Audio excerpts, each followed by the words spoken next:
Hello ladies and gentlemen, and welcome into the past and into the studio. Today is going to be part 3 of casting in resin. We'll attach the arms, fill the seams, and sand and paint. This footage is from October, so I look quite a bit younger. I'm about to attach the arms to the cast of the King of the Rusted Crown. Now this is a bit of a tricky affair. If the arms are not attached well and strong, they could fall off or crack. Both those occurrences would be terrible if I'm not around to fix the damage, which I'm not going to be. To attach the arms, I use a technique that I didn't come up with. It was taught to me by one of my friends, Madi. Hello, Madi.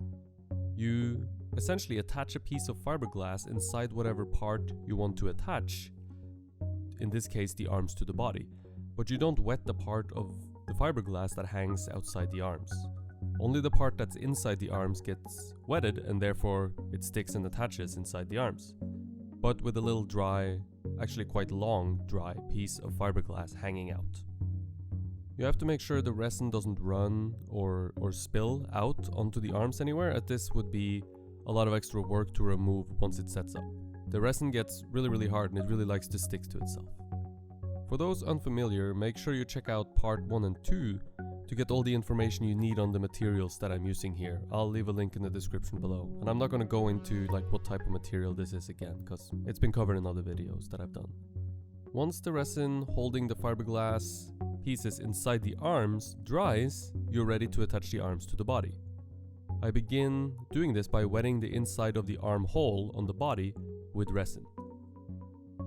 Because I'm going in blind, I can't tell where the fiber is going to land inside the body. So to increase the chances of fiber adhering, I wet the entirety of both arm holes, making sure that, hopefully at least, the fiberglass in the arms will attach well to the the body. Then I drench the dry fiberglass hanging from the arms with an excessive amount of resin before dropping it into the armholes on the body and placing the arms. If I planned it out well, which I did, and ensuring gravity works with you, forcing the fiber to lay against the body, which I made sure of, everything should work out fine. Depending on the piece, you might need to support the piece you're attaching while the resin sets up and hardens. But in my case here, I have the hands touching a point on the chin, so that gave me enough support as long as I didn't rock the table or anything. So I didn't need any external scaffolding. In one of the arms, I could reach in and make sure the fiberglass was touching the body, making sure that it was attached, and it was, so that was a great success and a great relief. Because I could reach it, I also added a second piece of fiber just to make sure everything would hold together really strong. The resin is really strong, and as long as the fiber touches, there should be a really durable bond that should not break. Once the resin set, I began filling the seams. Even though I did as good of a job as I could to make sure that the arms fit well to the body before attaching them, there were still some gaps that I couldn't avoid, and there always seems to be whenever I make casts. To fill them up, I mixed a thick batch of resin by adding more powder to the mix, and I filled the gaps carefully using a spatula. Any spatula will work. Because the resin cures and bonds to itself really strong, you want to be careful with the amount you add. If you add too much, you'll have to remove it, and that requires a lot of work, and a lot of Dremel, and a lot of sandpaper, and a lot of sweat. So it's best to avoid it, and just add the resin that you need. Once the gaps have been filled, I make life a little easier by removing some of the texture and the amount of resin that the spatula added when applying the resin by taking a soft brush and brushing out the curing resin slowly. You can add a bit of water to the brush when using this type of resin to make things go a little bit smoother and to thin out the resin a little bit. And this really only works because it's not actually resin, it's really acrylic plaster or acrylic polymer that I'm using here, and it's water soluble. But make sure you have a resin that can do that, of course. Most resins don't like water, and they'll bubble up and they won't cure if water is even in the same room. Then all you have to do to get ready for paint or finish is sand the seams and make sure the resin you added seamlessly blends into the rest of the cast, A Dremel tool can be really useful here if you have a lot of cleanup to do, but I didn't have a lot of cleanup in this case, so I just used sandpaper. I think I started out with 150 grit and kept going up until I hit maybe 800, maybe 1000. I can't really remember. Keep sanding until your surface is smooth, essentially.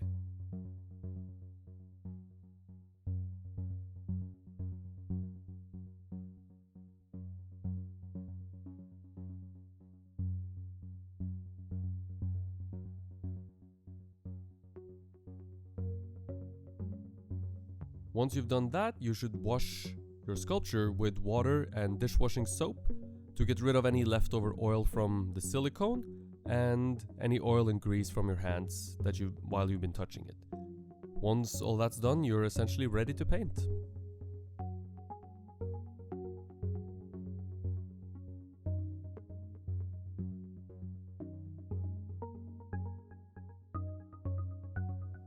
So let's get into the painting part or finishing part of this resin cast. I had a bit of a time crush when painting this sculpture, so there is one step that I skipped and didn't film. Well, I didn't skip it, but I didn't film it. Actually, 2 steps I didn't film. The washing of the sculpture and the spray painting. Now you don't have to spray paint the sculpture, but I think it's useful because you get to see how well you hid the seams. That becomes very obvious when it's one uniform color. And the seams tend to have a slightly different color. I think that's because you have to add more, usually you add more powder to the mix, and I think that makes it a different color. I'm not entirely sure though. So what this means is that you end up with an uneven color in the finished cast. So if that's okay for you, then you don't have to worry about spray painting it. But if you want an even finish, spray painting is the way to go. Brush painting would work as well, of course, even though you might leave some brush marks, so keep that in mind.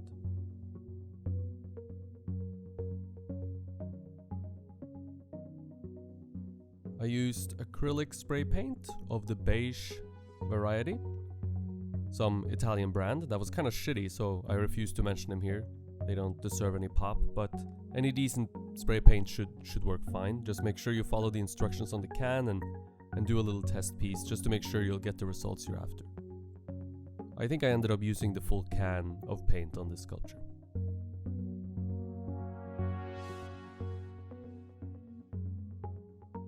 I let the spray paint dry for a day or so to make sure that it's really, really dry, and then it's time for oil paint.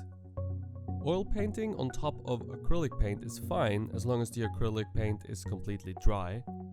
And perhaps your mileage might vary depending on what solvents you use in your oil paint. And I didn't use any solvents. I've done it before, and I find that if you get a different amount of solvent in different parts of the sculpture, it will end up having a different type of gloss, a different amount of sheen. Some areas will be glossy, some will be a little bit more matte, and that just looks uneven and ugly to me, so I'm not into that. So I don't use any solvents.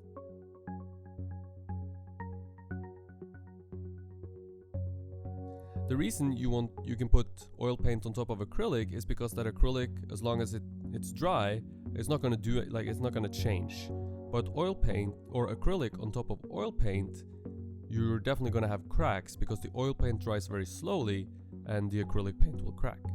So that's why that works. That's how and why that works essentially.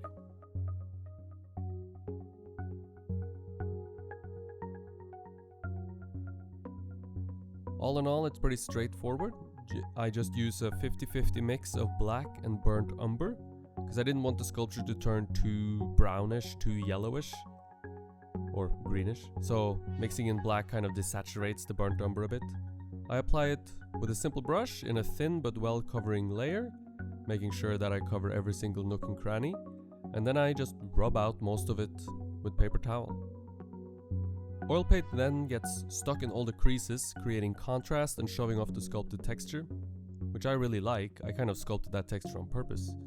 Small imperfections in the surface become visible, but I really like this and I think it adds a lot to the sculpture. A little bit of age, a little bit of weathered finish, a little bit of life to it. It's not this super smooth factory-made thing, I guess.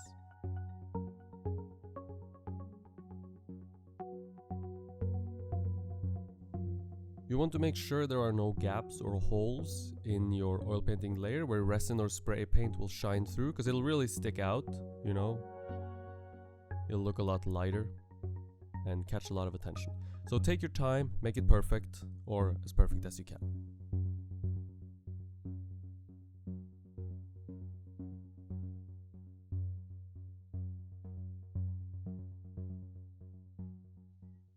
The oil paint is then left to dry.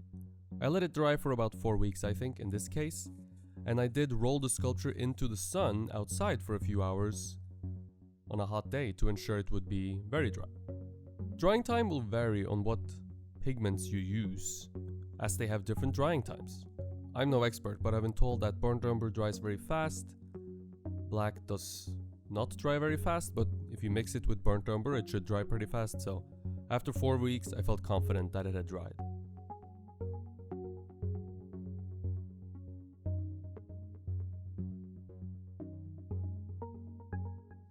And I had actually ran out of time, because this sculpture is going to New York to a gallery exhibition at Stone Sparrow Gallery in Greenwich Village, which I'm super excited about. So if you find yourself in New York City, head to Greenwich Village, eat avocado toast and drink overpriced but very good hipster coffee, and come see some art and my work at Stone Sparrow.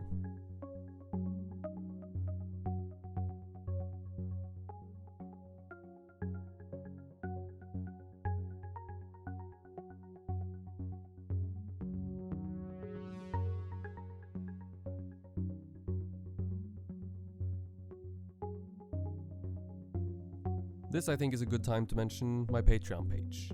If you're interested in learning sculpture from me personally and get feedback on your work either on email or via video chat, my Patreon page is the place for you. You'll get in-depth feedback on techniques and how you can apply them to your own work. Anything sculpture related goes. We can talk about armatures, supplies, mold making, anything you need help with in your sculpting endeavors. So check it out, the link is in the description below.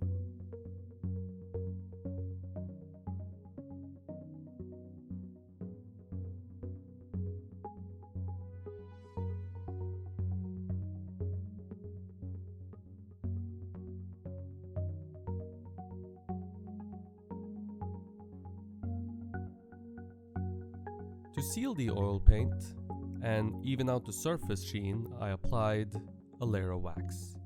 This just makes sure that the oil paint is gonna have a little bit more of a protection from people touching it and stuff like that.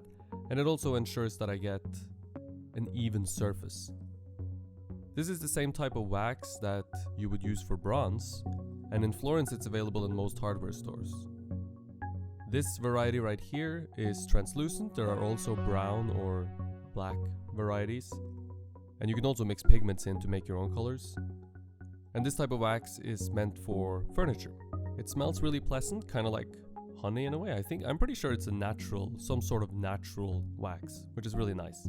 And it dries to a kind of semi-satin finish, if applied with a brush in a stippling motion. So, I just used a simple brush. I did a test first to ensure success. If you're trying something new and there's no room for failure, do a test. It's always better than to have some sort of disaster happen, I think.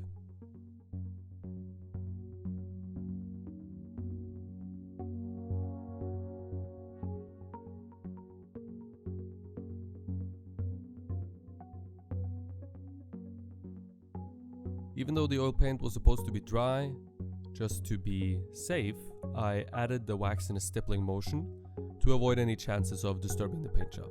And this also, adding the wax in this fashion also helps give it that little bit of satin finish. You can also polish this wax and that will turn it a lot more glossy, but I'm not into that so much. So a semi-satin finish is perfect for me. And that's it. At the time of recording, this sculpture is probably in a crate on its way to look for America. And this was the last part in the series on casting the King of the Rusted Crown in resin. So, I hope you made it to the end, and I hope you enjoyed the series. And if you did, I encourage you to check out my Patreon page. I give feedback and critiques on people's work, and we talk about whatever you need help with in your sculpting endeavors. There are several rewards, so check it out. The link is in the description below. Thank you for watching, and stay tuned for a new video next Thursday. Subscribe and hit the bell to be notified whenever a new video comes out. If you enjoyed the video, hit the like button and share with your friends and family. It really helps me out a lot. Thank you for watching, stay creative, and I hope to see you in the next one.